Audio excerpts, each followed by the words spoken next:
Folks, let me tell you about my good friend Todd Nettleton from the Voice of the Martyrs. For over 2 decades, Todd has risked his life to bring attention to the persecution of Christians around the world. Now he's written a powerful book called Faith is Forbidden, detailing his travels and experiences.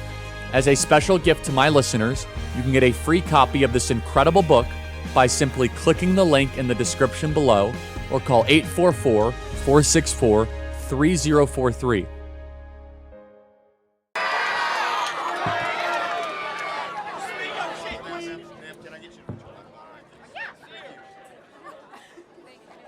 So why do you care so much about other individuals living their lives? Why is it affecting you? Do you have something up your ass or something?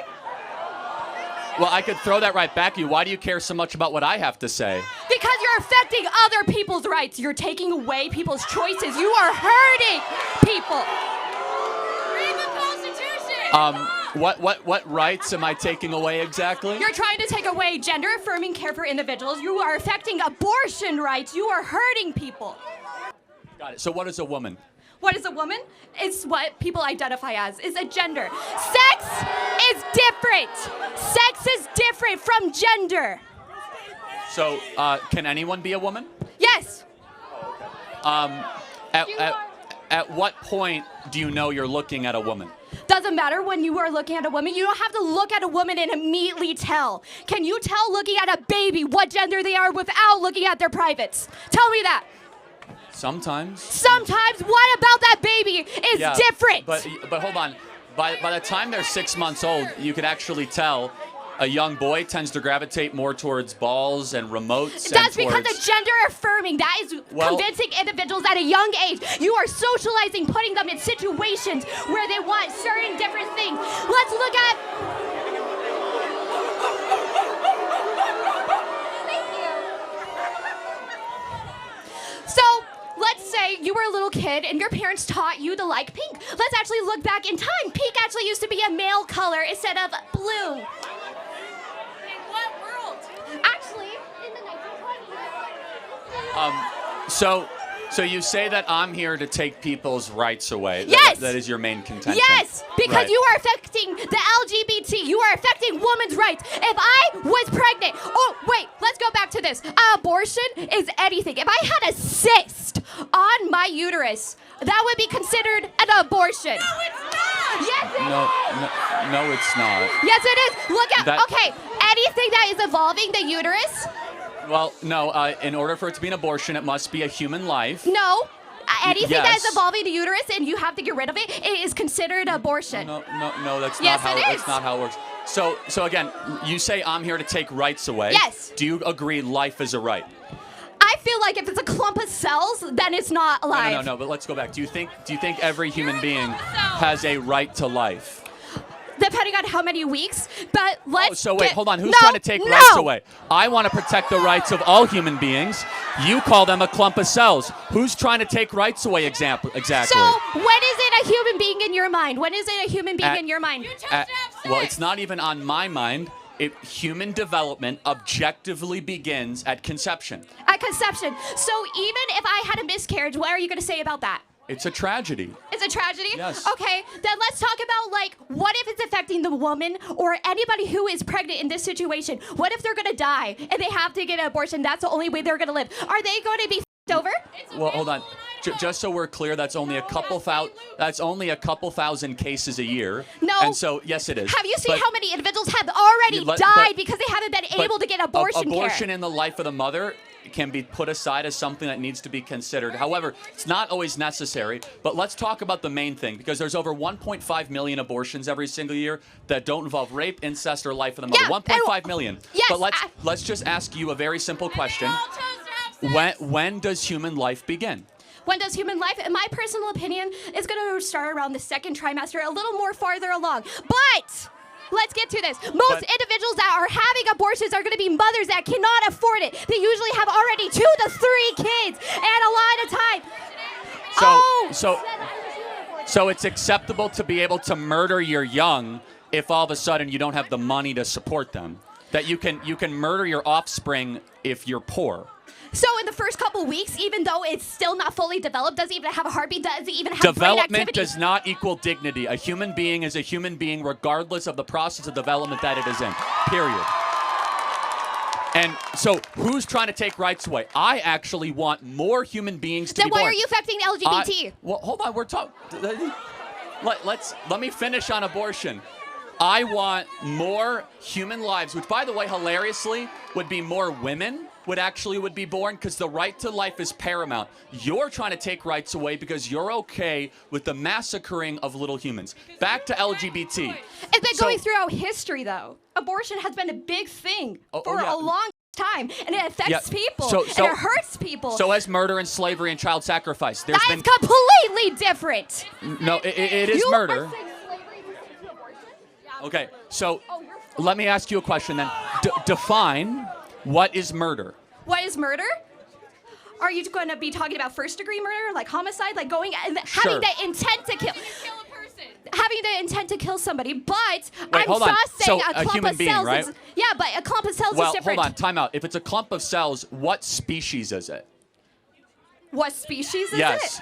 What species? It depends. Whatever's going to be pregnant, whatever you're trying to abort. Is it a Homo sapien, a crocodile, or a raccoon? Which one is it? What species is it? Oh, wait, so if it's a human clump of cells, then it's a human life deserving of human rights. And the first right is life. And so you could call it a clump of cells, which is dehumanizing language, but I'll go back to this. Ironically, you're the one that is actually intruding on human rights. We're the one protecting human rights. But you're trying to get rid of the option so people can have rights to their own body. If someone does not want to have a child, they should not be forced to. Oh, wait. If we're going to be doing this, then what are you going to do about the children in the systems that have been being assaulted, that are being hurted? Put more money into the system so people can actually get adopted, or actually other things like that. Okay. Again, none of that is relevant. No, because you want more babies to be born. What about people that can't afford them? They have to go into systems. How many people are on the adoption waiting list? Yeah, well, I know how many kids actually get adopted, how many kids that go into systems or are being fostered, that get assaulted, that get hurt. Are you going to be helping those children that get f***ed over by this system? So there are 2 million people on the adoption waiting list. There are 1 million abortions every year. There are twice as many people that want to adopt than discarded children every single year. Now, I have to go back to a fundamental question, though, which I think is very important. Human development objectively begins at conception. You say it's around 2 trimesters. Can we agree that every human being, once your DNA is formed, you should have the right to life, the right to live the life the way you want to live it? Can we agree on that? How many weeks are we saying? No, I say, again, once we can acknowledge. So, like, once the sperm is inside the egg? Correct, yeah. No. Once the sperm is inside the egg in the first, couple of days? No. Well, okay, but let's go through that. Isn't that when your DNA was formed? Yeah. But then aren't you fundamentally at its core, you are the DNA is your blueprint for your life. That's who you are. It's a unique marker. It's my DNA, yeah. Yes. So if it's not your DNA, why is it your choice? Why is it my choice? Yes. If it's not your DNA, why do you have a choice to eliminate it? It's up to the individual that is having them inside of it. Oh, okay. It's their body. I don't care if it is like a few weeks, because that is not a human being's life yet. Because outside of rape, that individual cannot survive without the mother or who is ever pregnant. Therefore. Again, so let's get down to this, because I think it's very important and a good way to end this question, which is outside of rape, how did the woman get pregnant? Outside of rape, so we're not going to be talking about incest or other individuals like that, because incest is not only just rape or other situations. How about if I say? Let's talk about eggs that get mixed up in clinics. How about if I say I'm okay with abortion for rape, incest, and life of the mother? Let's make it illegal in the other circumstances. Would you agree? How are we going to be able to term that all the time, though? Because what if it wasn't consensual? What if the individual was drunk, but they're married? Let's say they're married and they got raped. You can get a rape. Again, you keep on interrupting me, but you can report rape as a crime. You can also do a blood test to find out if it's incest. But 99.9% of all abortions are not rape and not incest and not life of the mother. How did that woman get get pregnant in those certain situations? Did she just walk through campus and it just appeared and all of a sudden a baby is in her uterus? Or did she do something to decide to potentially have a child? Sex, but Oh, also okay. contraceptives sometimes don't always Got work. it. So, but hold on a second. Shouldn't you take responsibility for your orgasms? I don't think most men can make me come. I'm going to be honest. Oh, okay. Well, again, outside of that statement, I'm not even sure how to take that, to be honest. You brought up orgasms. Okay. Shouldn't you take responsibility for the sex that you have? I mean, if I was wanting to have a child and my contraceptives, I didn't use any contraceptives, and I wanted to get pregnant, sure, I'm taking responsibility for that life because I wanted that life. But let's say I was having sex and my contraceptives didn't work, and I got the chance of getting pregnant. I am not having that child. You still have sex. So, but you still decided to have sex. Yeah. And again, Knowing you our could be opinion, when you So, go and okay. decide, having sex is not something you need to survive. It's not like showering or eating or shelter. You can live without having sex. You can have a little bit of self-control. If you decide to go have sex, you should understand you play certain games, you win certain prizes, which might be another human life. And it is the I don't want most... to have another child, though. Hold on a second. Then don't go have sex. No. Oh, so you understand how narcissistic that is, that I want to keep on having fun, and if I have a human being and oopsie daisy, I'm going to eliminate that other human being because I don't want to have the human being, but I want to keep on having free sex. How is that not the most narcissistic worldview that one can possibly espouse? Is narcissistic that I want to have sex with another consenting individual just because I don't want to have children? I feel like a lot of people in the world have sex. I think a lot of people make money off of having sex, and they don't want to have children. I feel like it is something that everybody do. A lot of people have sex just for pleasure. Just because a lot of people do it does not make it right, number one. Number two, again, fundamentally, your view is I'm going to do whatever I want to do, and I have a question. If it creates another human being, so be it. Sure.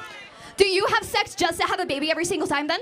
Or are you doing it for pleasure? I am married and we have 2 kids. So Yeah, we're pretty good but at are it. you So, having? like, I'm assuming that you have had sex more than twice in your life, again, not I'm just not to gonna have the babies. give you an inside look into my sex life, but But you're doing it for pleasure, not just to have kids. Well, again, we actually always do it with God's trust that if we get kids, it's a blessing, okay? And we do it in the marital context. Again, You also are in a position where you can afford to have children. You well, are in a position again, where you so are not the lower class. How about this? How about we have the maturity and the sophistication? Again, you keep on using words children and baby. Let me ask you a question. When someone is celebrating a pregnancy, do they call it a clump of cell shower or a baby shower? That's also when it's already been past those weeks. Oh, so it magically gets pixie dust. You're a human being now. No, because it develops. Oh, exactly, because it's all around the spectrum of human development, and human development starts at conception. Yeah, is it going to be completely developed at the first week? No. So You're it's not it's completely still- developed right now. A lot of people I'm aren't not gonna be completely complete- developed. I mean, Well, you're never gonna be but I mean completely that. developed. It's like you are not completely developed at age 30 or 40. The spectrum of human development keeps on going when you go deep and deep into your life. The question is the most important question: when does that journey begin? That journey begin. Like, when did your process of development begin? My process of development? Yes. Yeah. At conception. Every person in this audience, your life started at conception. And your own DNA, from your eye color to your hair color to your height, from your likes and your dislikes, whether you're an introvert, you're an extrovert, all of that was coded into your deoxyribonucleic acid at the moment that you were a zygote. And so that human deserves constitutional and human rights. And again, you came up here with the accusation saying, I am here taking away people's rights. You are. Again, so You are affecting LGBT rights right, and so abortion rights. You are affecting individuals that can't always speak for themselves. Got it. So again, I think we have gone through this plenty of times. I want to get to the next question. Okay. But maybe we can get to some. I'll burn it. You'll burn it. Okay. Maybe we can get to some approximation of an agreement. Can we agree? No. Oh. Okay, bye. Can we agree on? I will pray for you this Holy Week. Thank you for your time. Please don't ever pray for me.